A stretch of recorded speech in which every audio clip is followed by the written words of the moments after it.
Okay, well, say who you are. I'm Jerry Goldenhirsch. I'm married to Terry over there, who is your relative. There we go. Now you can say who you are. There we go.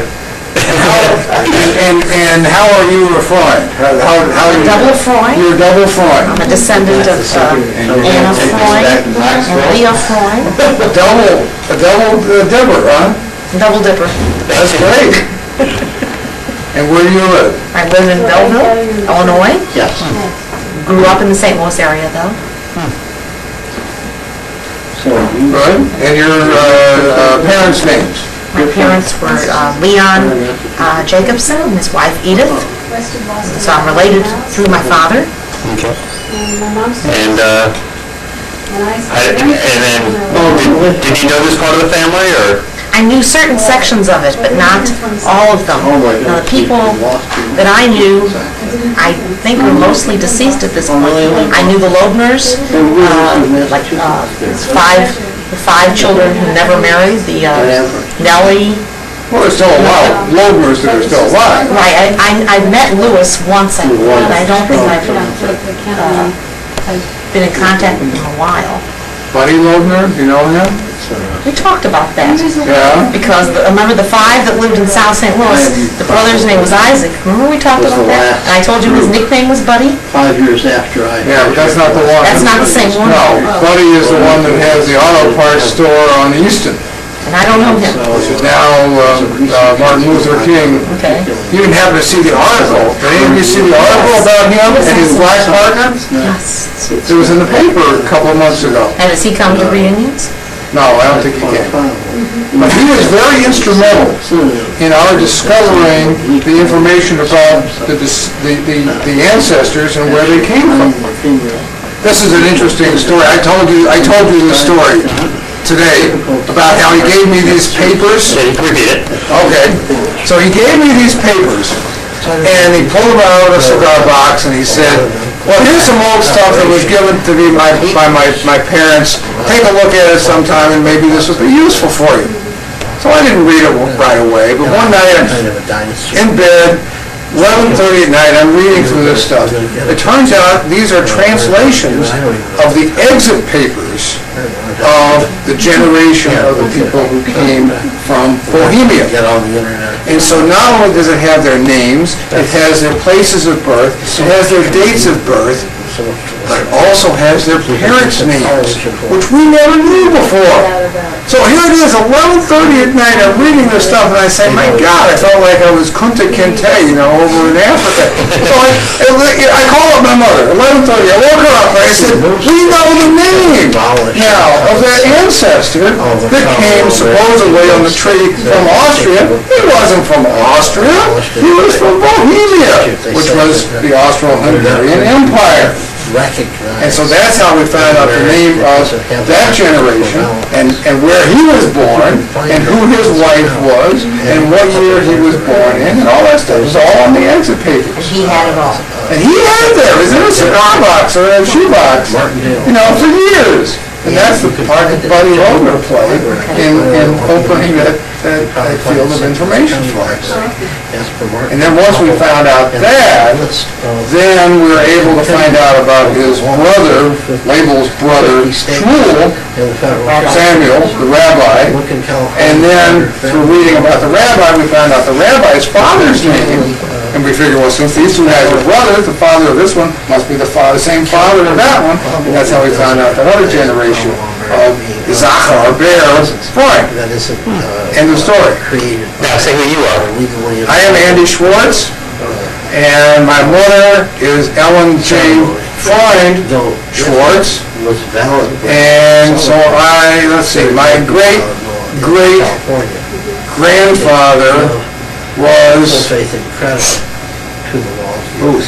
Bernard, Samuel, Lawrence, one of those guys. I gotta go look on the trip. You have to keep referring back about paperwork, isn't that what? Yeah, that's right. I used to have it emblazoned on in the back of my shirt, but I didn't have that tonight. So you're going to have to get a badge. You're going to have to have a little chip in it, and it's going to have to ring down through the generations back all the way to Bohemia. That's right. That's right. And who's going to Who's gonna take on this little, All right, now let's see. We gotta find somebody in the Freund family who can produce the computer chips. All right, yes, Joe saw this. Well, you can show it again. Oh, well, this is the old one. Why don't you take this end here, there's a new one out. Right. This is Clarence Manger's tree, I have a copy of this. which was a labor of love and many years for him. 40 years. And he stopped work on it, we figure probably in the mid to late 50s. But without this work, we would have really been totally lost in this effort. And all of this, of course, is hand-drawn and not, it didn't have a computer to do the updating. And so the oldest ancestor on here was some Freund from Austria. And then that was the information that we got off these exit papers. It's who that Freund was. That was labeled Freund. And he wasn't from Austria, he was from Bohemia. But they would not believe the telephone calls at 11 o'clock. Andy would call me up. That's what I would say. You're not going to believe this. He said, just what I just learned. His name was Mabel, or her name was something else. Oh, That was amazing.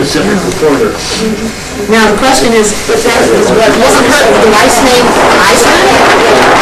Yes. I wonder if it related to Michael Eisman. Well, there's some speculation there.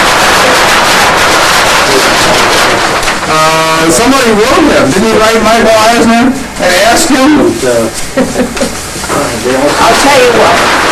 If Julia Goldstein had still been alive, I would have, because she would have been a connection. But it just sounded a little bit like celebrity hunting. And if he had made the overture, I would have gladly responded. Like I got an overture from a descendant of the founder of Lowe's Steak. Well, I would not just call it Lowe's Steak. We all would say we have some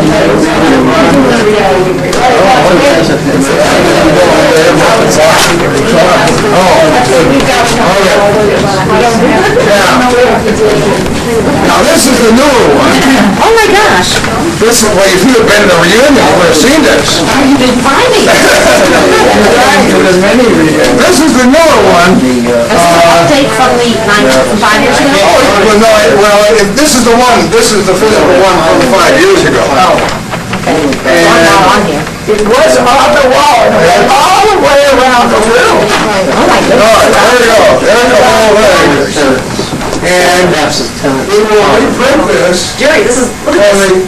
for the next reunion. By that time, it'll be a little longer. Yes, it will. At least there'll be additions. Jerry, this is the new improved version.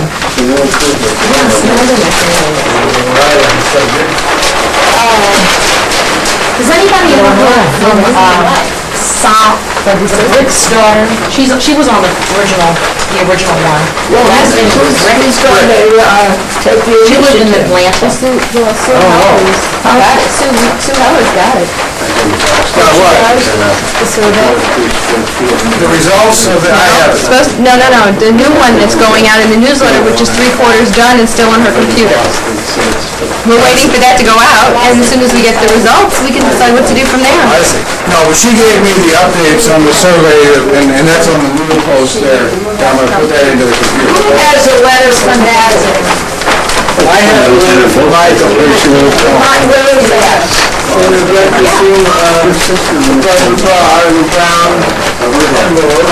Thank you. Right. Oh, yeah. Okay, There was an article in today's paper about the reading of the Talmud. I saw that. These guys take 7.5 years to read through the Talmud, and they read one page a day. I know.